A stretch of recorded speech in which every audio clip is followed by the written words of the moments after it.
मुझे चिंता होती है आतिशी जी की, बहन है हमारी, कि आतिशी जी आप केजरीवाल साहब का इतना साइड ना लीजिए, इतना साइड ना लीजिए।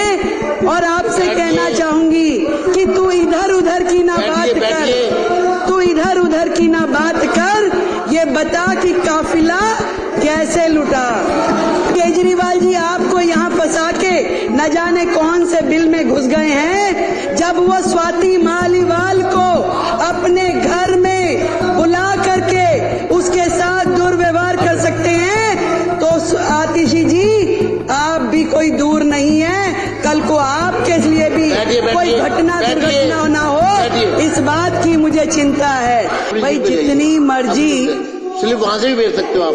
कमियां आम आदमी पार्टी की रही हो, जो कि कितनी भी कमियां रही हो, परंतु एक अच्छी बात आम आदमी पार्टी के नेताओं में ये जरूर है कि आखिरी में गलती मान लेते हैं। एक बार जोरदार ताली। आज स्वयं आतिशी बहन ने कहा कि हम बाकी सारी चीजें जो उन्होंने एक्सेप्ट करी, आप सबने जो कही बहुत बढ़िया बात है। और इसी प्रकार केजरीवाल जी ने स्वयं माना कि मैं यमुना साफ नहीं कर पाया, मैं पानी नहीं दे पाया, मैं गलती मानता हूँ, मुझे और समय दे दिया जाए। ये बहुत अच्छी बात है कि आखिरी में आकर के अपनी गलती मान लेना भी एक गलती का सुधार है। अध्यक्ष जी, मैं तो केवल इतनी बात कहूंगी कि आतिशी बहन हमारी इस सरकार में मेरे अलावा 4 बहनें हैं। मुझे चिंता होती है आतिशी जी की, बहन है हमारी, कि आतिशी जी आप केजरीवाल साहब का इतना साइड ना लीजिए, इतना साइड ना लीजिए। और आपसे कहना चाहूंगी कि तू इधर उधर की ना बात कर, तू इधर उधर की ना बात कर, ये बता कि काफिला कैसे लुटा।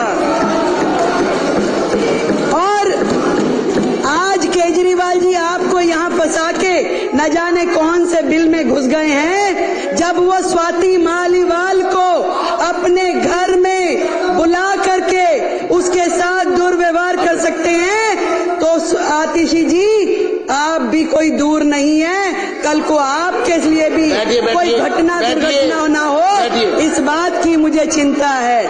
जब स्वाति मालीवाल के साथ कुछ हो सकता है, उसको घर में बुला के राज्यसभा सांसद को, आतिशी जी आप हमारी बहन है, मुझे चिंता है आपकी, आपको ध्यान रखना चाहिए। बैठिए, मुझे कार्रवाई, मैं चेतावनी देता हूँ विपक्ष को। अध्यक्ष जी, सीएजी की चर्चा पर, अध्यक्ष जी, सीएजी की रिपोर्ट पर अब मेरी बारी में ये लोग ऐसे बोलेंगे, और मुख्यमंत्री थोड़ी सभ्यता रखनी चाहिए, करने दीजिए, थोड़ी सभ्यता रखें। आप साथी हो हमारे, थोड़ी सभ्यता रखें। बात ये भी नहीं है कि अस्पताल में हेल्थ विभाग के द्वारा जो बजट दिया गया वो उपयोग हुआ कि नहीं।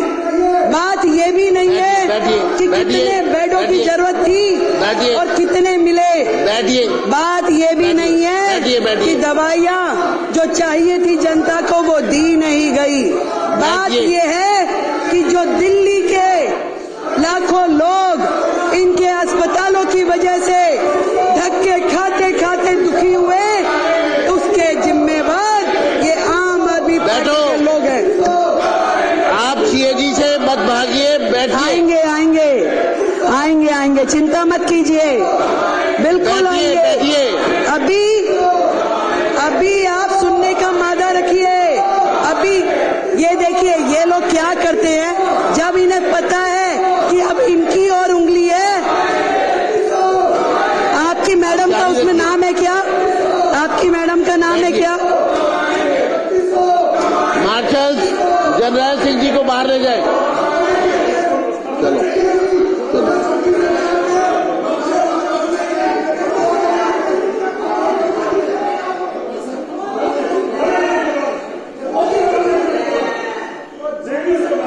धन्यवाद, धन्यवाद अध्यक्ष जी, धन्यवाद, धन्यवाद। इस तरीके से हाउस का समय बर्बाद करना असल में तो इनकी नीयत ही नहीं है।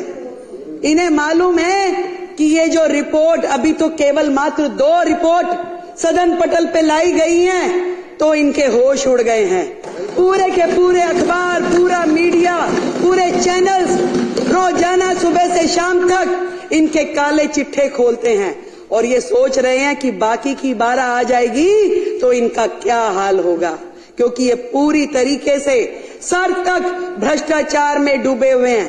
केवल ध्यान डाइवर्ट करने के लिए अलग अलग प्रकार के मुद्दे लेकर के आते हैं। मैं आपको अध्यक्ष जी बताना चाह रही थी कि सिर्फ ये विषय नहीं है कि जो अस्पताल में बजट कम यूज हुआ, कोविड के समय बजट कम यूज हुआ, कम बिस्तरों का उपलब्ध कराए गए। बात यह है कि उस समय के दौरान जो लाखों लोगों ने तकलीफें सही, जो मरीजों के दिल पे गुजरी, जो पूरी तरीके से अस्त व्यवस्था देख करके डॉक्टरों के मन पे गुजर रही होगी, वहां के स्टाफ पे गुजर रही होगी, जो परिवार जानों के साथ घटनाएं घट रही होंगी, आज उसको सोचिए तो दिल दहल जाता है। शर्म आनी चाहिए उनके माननीय विधायक को कि जब अशोक गोयल जी कोविड की चर्चा कर रहे थे, परिवारजनों के मरने की बात कह रहे थे, शमशान घाट पे जगह नहीं मिल रही, ये बातें कह रहे थे, तो वो विधायक मुंह खोल के जो हंस रहे थे। शर्म आनी चाहिए। मैं आज इस सदन के माध्यम से ये पूरा का पूरा दिल्ली सरकार का स्वास्थ्य विभाग और दिल्ली सरकार के अस्पताल स्वयं बीमार हैं, खुद ही बीमार हैं। इसको इलाज की जरूरत है। पहले एक एक उनका डिपार्टमेंट, एक एक चीज, डॉक्टर बेबस है, पूरी व्यवस्था बेबस है। आपदा के पिछले ये 10 साल स्वास्थ्य के नाम पे केवल भ्रष्टाचार हुआ है अध्यक्ष जी, केवल भ्रष्टाचार। केवल वो मुद्दे नहीं हैं जो इस सीएजी की रिपोर्ट में है। बात यही खत्म हो जाती तो और बात थी, बात तो अभी शुरू हुई है। अभी तो इनके काले कारनामे खुलने शुरू हुए हैं। आज जब मैं अधिकारियों के साथ बैठी और मैंने उनसे पूछा कि बताइए भाई क्या है, तो मुझे ये समझ में आई कि मरीजों को नकली दवाइयां और नकली मरीजों को असली पेमेंट की गई उनके नाम पे, उनके नाम पे असली पेमेंट की गई। और मोहल्ला क्लिनिक की तो जो हालत है, मोहल्ला क्लिनिक की तो ये हालत थी जहां मरीज भी नकली, जहां पे टेस्ट भी नकली, जहां दवाइयां भी नकली, परंतु एक चीज असली रही, पेमेंट असली। पेमेंट असली हुई है, बाकी सब कुछ नकली। कितने मरीज आते हैं, अस्पताल बंद में भी पेमेंट हो जाती है। करोड़ों रुपए की मोहल्ला क्लिनिक के नाम पे पेमेंट्स हुई, परंतु उसकी कहीं से कहीं तक कोई भी अकाउंटेबिलिटी नहीं है। सफाई के नाम पे घोटाला, दवाई के नाम पे घोटाला, टेस्ट के नाम पे घोटाला, इलाज के नाम पे घोटाला, बेड के नाम पे घोटाला, भर्ती के नाम पे घोटाला। घोटालों की सरकार केजरीवाल। ना डॉक्टर, ना नर्स, ना पैरामेडिकल हमारा स्टाफ। कितनी कमियां हैं वो मेरे बाकी के साथियों ने बताई।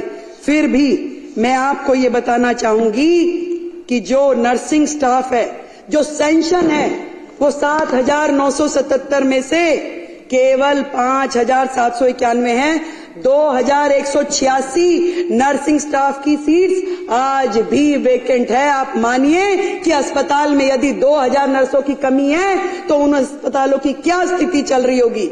आज भी ड्यूटी मेडिकल ऑफिसर 234 सीटें खाली आज भी है। वो कैसे चल रही है, कहां पे उनकी ओपीडी हो रही है। जितना भी स्टाफ है, एक एक विभाग, यहां तक कि पैरामेडिकल जो पोस्ट है उसमें भी 2796 पोस्ट आज भी खाली पड़ी हैं। किस तरीके से ये अस्पताल चलाए जा रहे हैं अध्यक्ष जी, मैं ये जानना चाहती हूँ। घोटालों की सरकार ने 10-10 हजार रुपए में जो कॉन्सेंट्रेटर मशीन थी उसको लाखों रुपए में खरीदा। 10 रुपए का वो N95 वाला मास्क जो था वो 150 रुपए में खरीदा। और शर्म की बात ये है खरीदा तो खरीदा, उपयोग हो जाता तो दर्द नहीं होता। दर्द इस बात है, आज भी हमारे अस्पतालों में पूरे के पूरे गोदाम कमरे भरे पड़े उन सामानों से तो जनता की गाड़ी खून पसीने की कमाई से किया गया है। आज भी पीपी किट, मास्क, कॉन्सेंट्रेटर मशीनें, सिलेंडर अस्पतालों में भरे पड़े हैं जिनका कोई उपयोग नहीं हो रहा, ना तो वो जनता के काम आ पाए ना मरीजों के काम आ पाए। खरीद कर ली गई, लाखों रुपए का, करोड़ों रुपए का घोटाला हो गया, आज भी वो अस्पतालों के गोदामों में पड़े हुए हैं। कितने शर्म की बात है। एक एक अस्पताल का गोदाम जाके खोल के देखिए, वहां पे क्या क्या पड़ा हुआ है, मिट्टी हो रहा है, परंतु इनके कान पे जूं नहीं रेंगती। कितनी बुरी स्थिति है। कितनी सारी बीपी मशीनें खरीदी गई, पेमेंट हो गई, परंतु कहां गई, कौन इस्तेमाल कर रहा है, कोई अकाउंटेबिलिटी नहीं है। कहां पे हो रहा है ये सब।